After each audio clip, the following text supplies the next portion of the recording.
Hello, Patriots! Welcome back to Living with Liberty, your source for common sense and truth. Bringing you insight from outside the mainstream, I am your host, Ryan. Today we talk about another voting bloc the Dems appear to be losing, the FDA wanting to regulate yet another part of our lives, and California not addressing the fentanyl crisis. Next on Living with Liberty.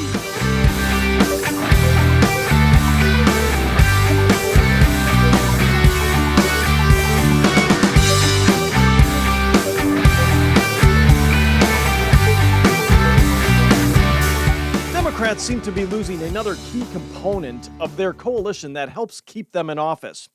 Younger voters weren't as enthusiastic in the midterms about voting Democrat as they historically have been.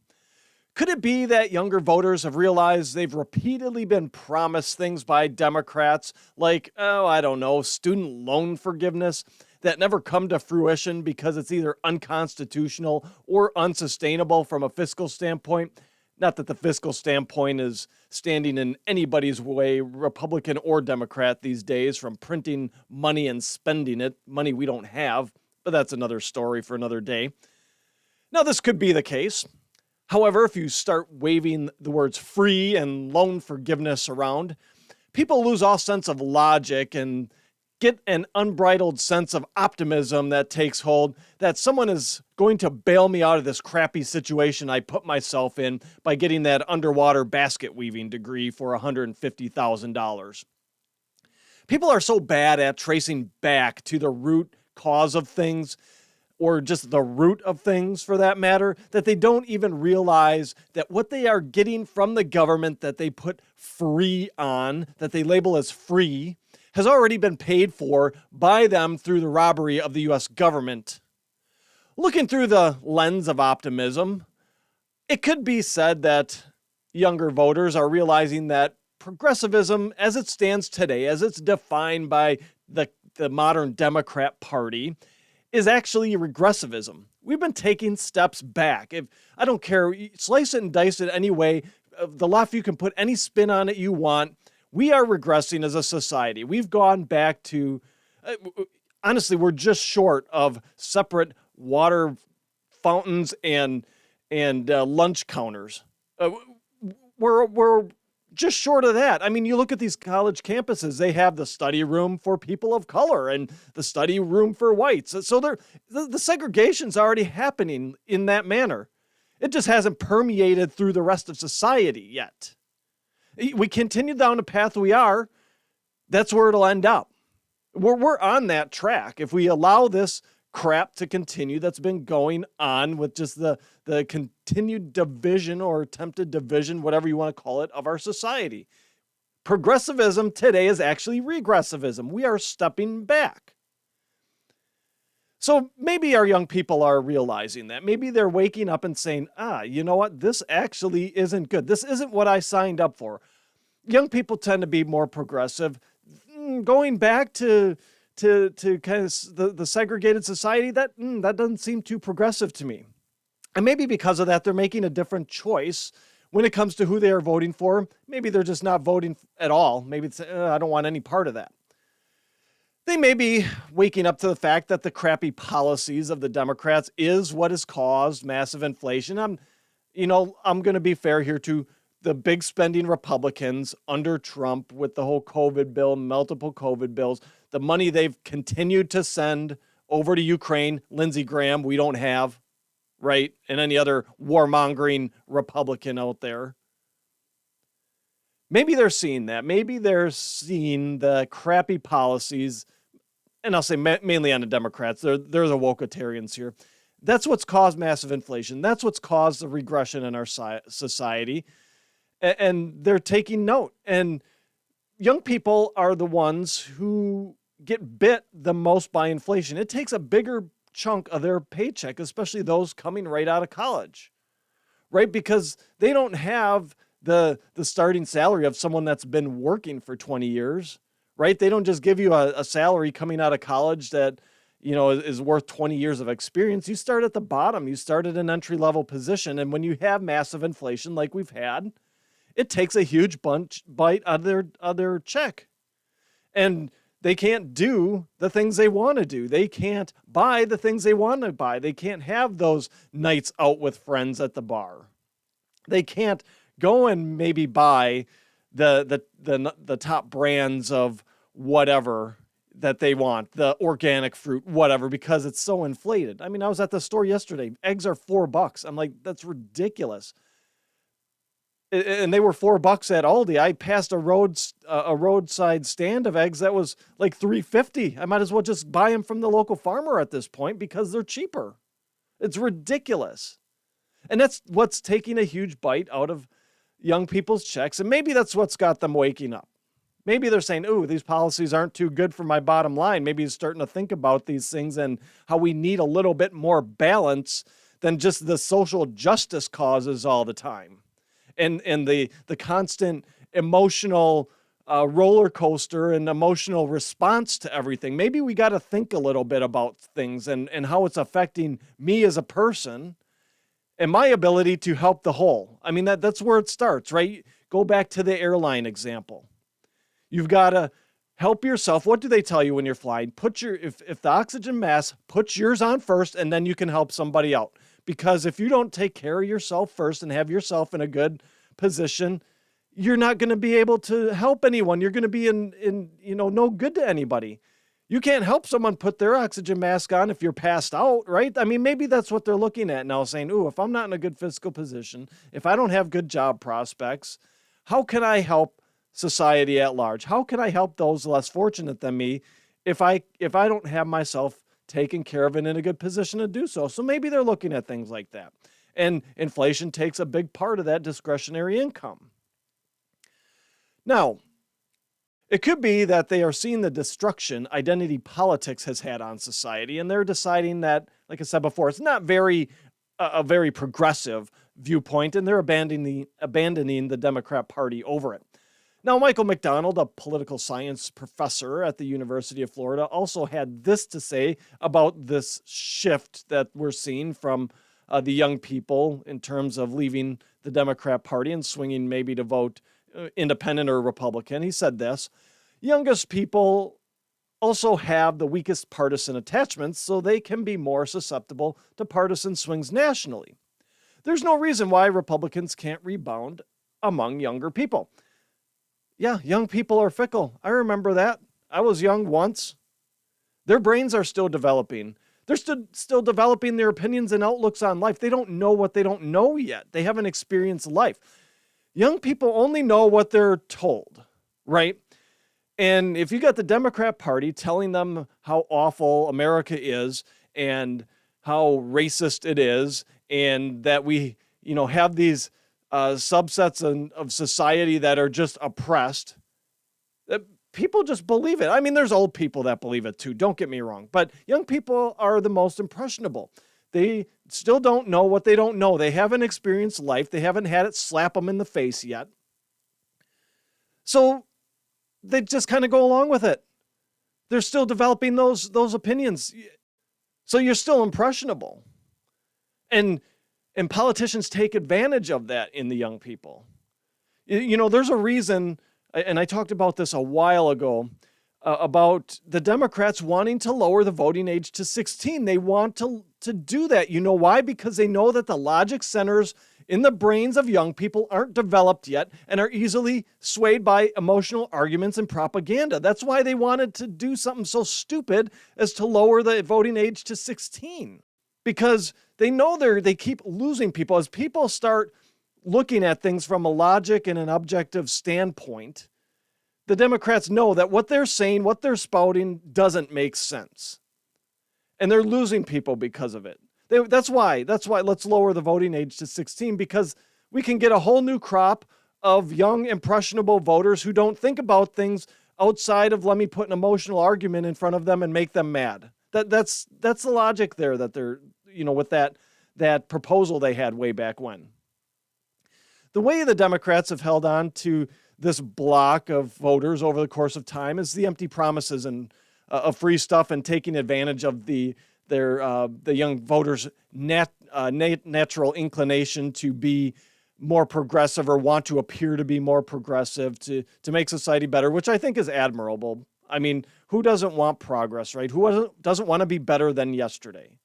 I mean, as conservatives, we want to, conserve. It's right there in the word, right?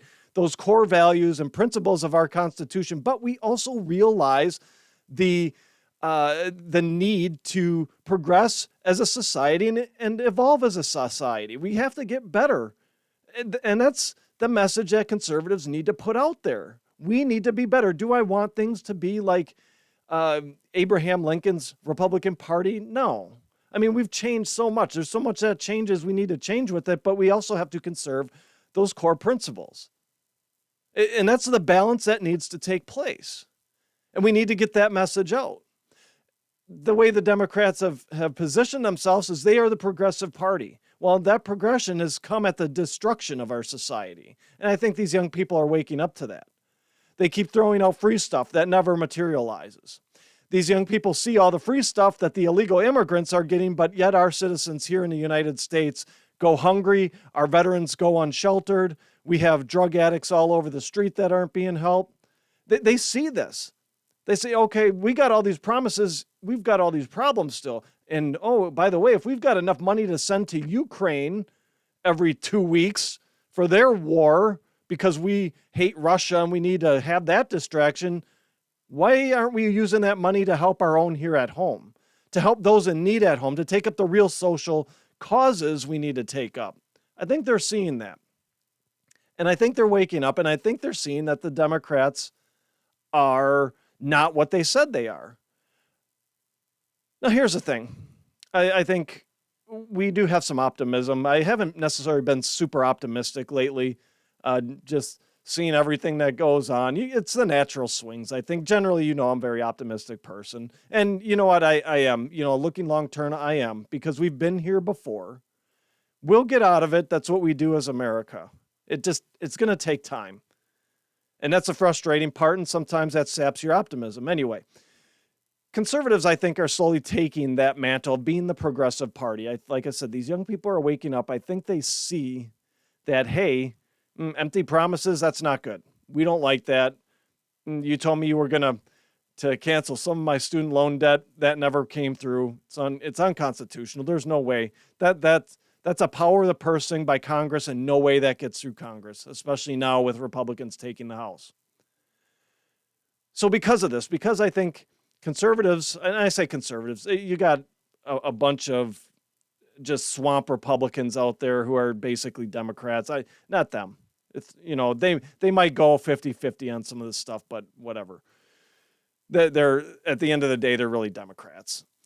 Republicans need to have this message, though. They need to have a message that resonates with young people that shows the progressive side of conservatism, that shows that, hey, actually, as conservatives, we've been the ones that have been progressive throughout history. You think back to Teddy Roosevelt and the progressive Republicans, right? He started all the national parks, things like that. You go to Nixon. It took up to Nixon to say, we should have the Social Security increases pegged to inflation. Democrats are trying to, I saw a TikTok video where some lunatic on the left tried to make the point that Democrats are the ones that raised the Social Security. No, that was an automatic thing in the law that said, we've got to raise it based on inflation. And that goes back to, Nixon, he was a Republican. Republicans need to have that message with young people. They need to have a message that says we are, on the conservative side, we are the ones who are progressive. We are the ones that stand with you. We understand your plight as a citizen and voter in this country. They need to have it because these young people have been burned constantly by the empty promises of the Democrat Party. Again, I'm not saying Republicans don't have empty promises. They certainly do. But you look at what Democrats have promised and what it's done in terms of keeping them in office and what's actually come to fruition, it doesn't add up. It doesn't add up. And Republicans need to take advantage of that. Republicans can capture this block of voters. They can. I've seen a lot of enthusiasm from young voters towards the mantle of conservatism. They need to work at it, though. They need to not do what they do in the large cities and just forget about the Black and Hispanic vote. and not forget, oh, well, the Democrats got that wrapped up. We're going to focus on, our old voters and whatever. They need to work at it. They need to see what's actually going on within the lives of young people, and then they need to work and craft a message that gets them their vote. It takes a little work, yeah, but it can be done. They need to meet these voters where they are at and speak to them on their level. They need to be out. Republicans need to be out on college campuses. Yeah, you're going to take a lot of flack because you got these lunatic professors there indoctrinating the students. But they still need to make their way to those college campuses and hit those young people with the message over and over. And do what Charlie Kirk does and go and make them look foolish on video. And that gives you even more of a way to spread your message. Because you look at it and you start to think about it in a logical way and you say, oh, yeah, that sounds really stupid. They need to have a message, Republicans do, that addresses young people's concerns about the direction of our country and how much debt load that they are going to rack up that these future generations are going to have to pay off through their work. The young people today, they're more savvy than past generations of young people. They have access to more information than we have ever had at any point in our history, and they have access to it at a younger and younger age. I mean, you got 2-year-olds that cannot, use smartphones and whatever else. So they know how to get to the answer. They know how to get information. So the lies and empty promises, yeah, it'll work on some still. There's always those people out there. But by and large, it's not going to work too well going forward if you have more and more people waking up and saying, that doesn't pass the smell test. Let me check that out quick on my internet-connected phone here from anywhere. The Republicans need to have a vision for this country. That goes back to the part two of young people being more savvy these days too. The Republicans need to have a vision for this country. They need to articulate the direction that they want this country to go in, that they see it going in, that says this is what we need to do to be a great country again and to secure your future, young voter, because that's what the young voter is demanding in exchange for their vote. Outline what's that vision for the country, and does it include a place for me? That's what they want. They want to be able to envision their future. And that requires a succinct and well-communicated plan that clearly lays out where the younger voter fits in terms of the policies to be put in place. And not only that, that fits in terms of the policies put in place for the things they care about in terms of, social activism, right? Taking care of people. That's what they want. And it's not a bad thing.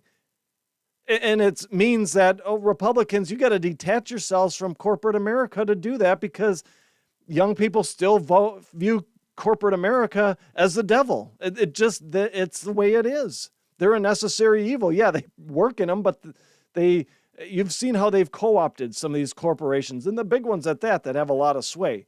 The battle over censorship on the tech platforms being the biggest one here. There is a shift happening. Its duration and whether it continues to happen is totally up to the Republicans, and whether they want to put in the work or not to go after these important voting blocks like the young voters or not. That's what it's going to boil down. That's how future elections are going to be won, and conservatism is going to be carried forward. It's not going to be carried forward by 80-year-old Mildred right down at the nursing home. It's going to be carried forward by those 20-year-olds on the college campuses and those 25-year-olds that are just starting their, in their career. That's who it's going to be carried forward by. Yes, Mildred's important. She's an important voter. The older we get, the more locked in we get into our positions. Do you have to worry about Mildred too much? No. Who do you have to go after? It's those young voters. And if we're going to move conservatism forward, Republicans are going to have to put in the work going after those young voters. If you are listening to the audio-only show and your platform allows for reviews, please give us a 5-star rating. It helps others find the show.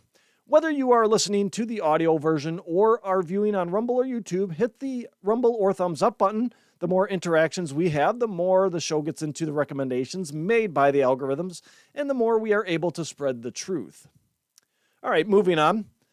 Apparently, the FDA wants to force LASIK providers to give patients the warnings of the potential risks associated with the procedure. Now, this is a procedure that's been around for over 25 years and hasn't resulted in things like myocarditis and blood clots. Very safe procedure, been done for over 25 years now.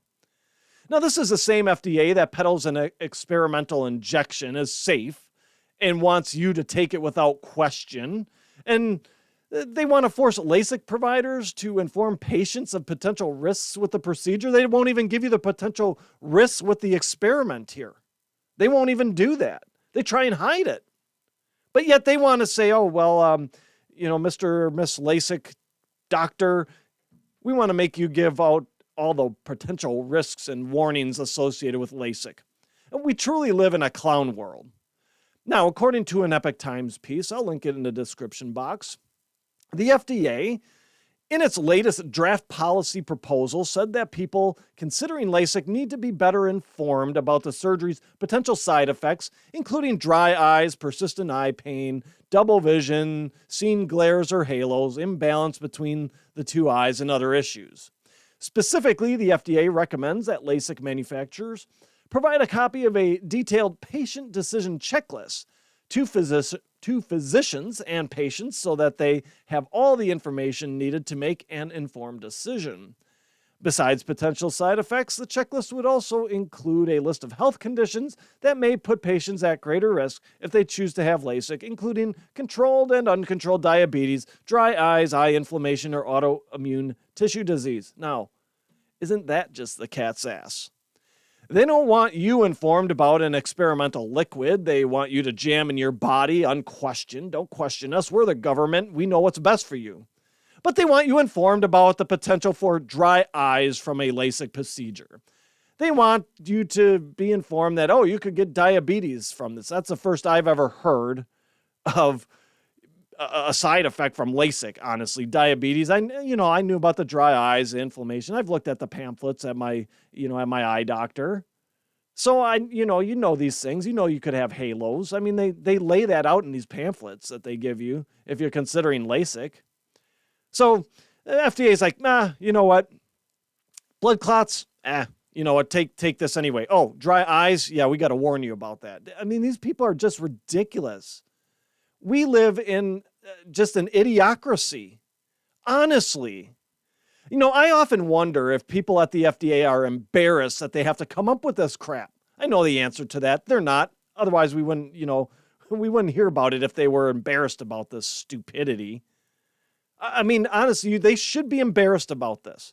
We can't even get decent information out of our government about an experimental liquid here, but they're plastering this out there as LASIK, something that's been around 25 years, very safe. Nobody's ever died from it, and they want to warn you about dry eyes. They want to make sure you're warned about dry eyes. I mean, that's embarrassing. How embarrassing. You go to any optometrist's office or a surgery center, LASIK surgery center, and they have the pamphlets there that they give you that already outline the procedure and what some of the potential side effects are. They already do that. Yeah, you could have halos at night. You could have dry eyes, blah, blah, blah.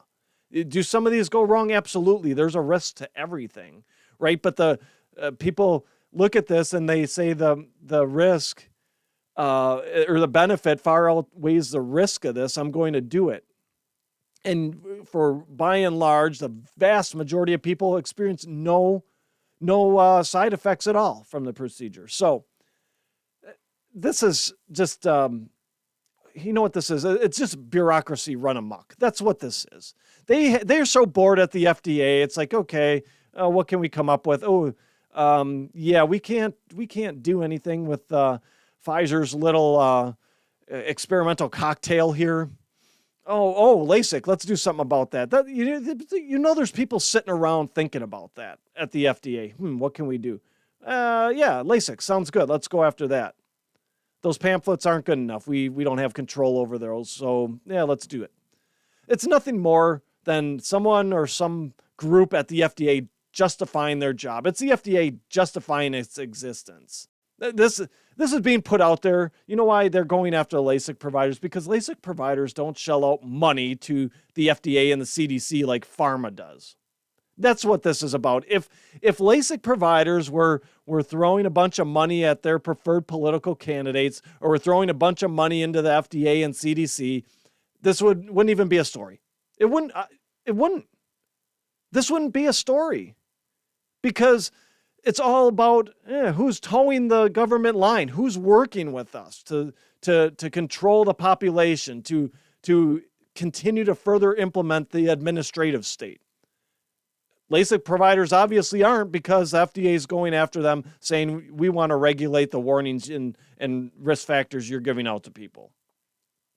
Now, like I mentioned before, unlike the experimental liquid the FDA wants you to stick in your body unquestioned, and sooner rather than later, LASIK hasn't killed anyone. Now, yeah, if you want to go and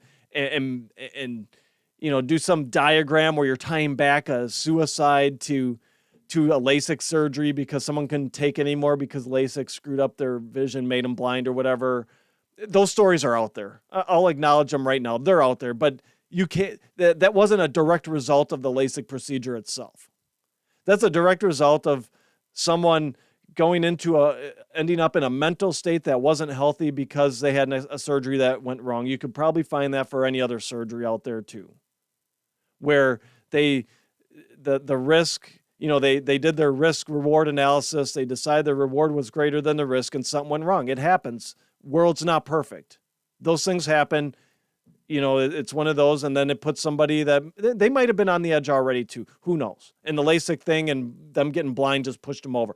But back to the point is the LASIK procedure itself has not killed anyone, has not been directly linked to killing anyone. Nobody's died because they had a laser shot in their eyes. All right. And on top of that, it's well tested. We can't say that about Pfizer's little product here. So why the push to require the warnings on the surgery? Why the push to say we want all this listed in the pamphlets now? It's because they want to control one more piece of your life. They want to control one more piece of society. That's why, like I said, boils down to money. The FDA and CDC aren't getting money from the LASIK providers. They don't have to. They don't have to, the LASIK providers are like, we're not, changing anything. We're not shelling out a bunch of money for political candidates and lobbyists and whatever else either.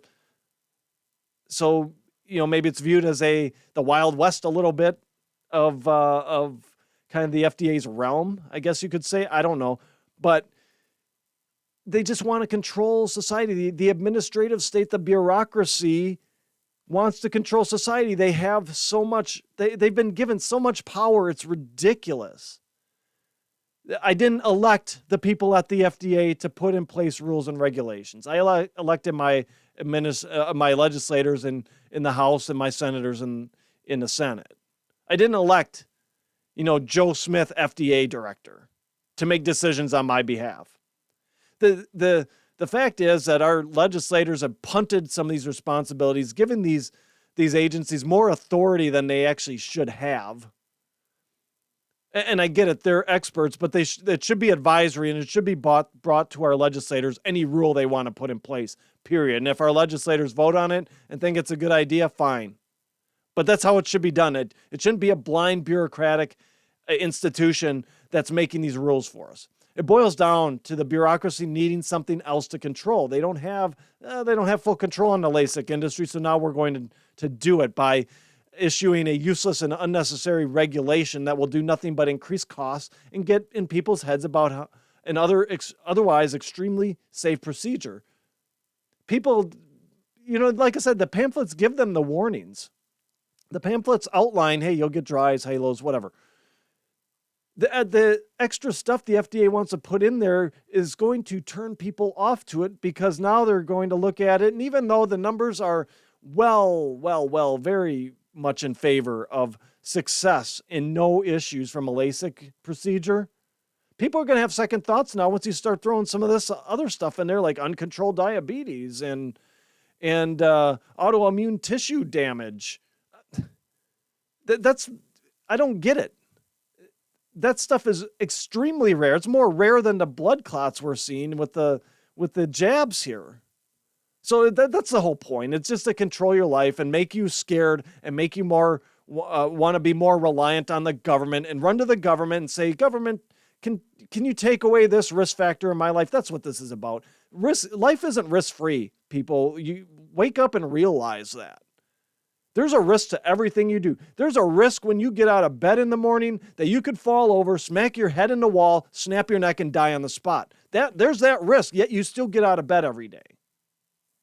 So that's what this is about. They want to have one more thing they can say, ooh, yeah, I want to control that and make people think twice about getting the procedure. And then they can say, they want people coming to the government saying, government, take this other risk factor away. That's what this is about. All right, finishing up today. I have an Epic Times piece here titled Fentanyl Overdose Antidote Required at California K-12 Schools under a New Bill by Michaela Ricaforte. So instead of addressing the root cause of fentanyl overdoses and actually solving the problem, California thinks it's better to just have the antidote on hand at schools. Now, schools do have it, so I should probably rephrase that, I guess, and say California thinks it's better to require by law that schools have the antidote for fentanyl overdoses on hand.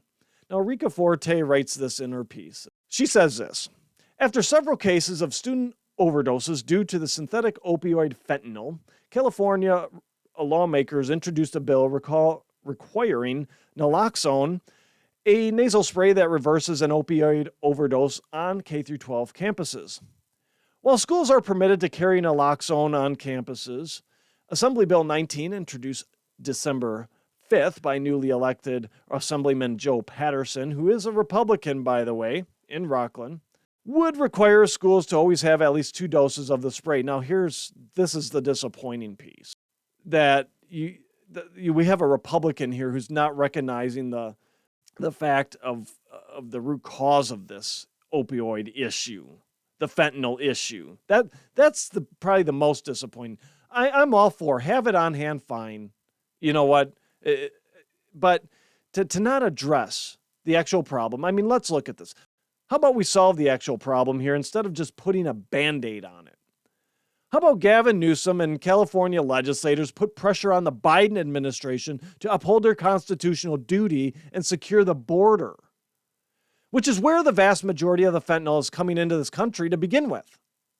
Hell, how about taking up a resolution to take action as the state of California to secure their own border so the fentanyl isn't coming into their states?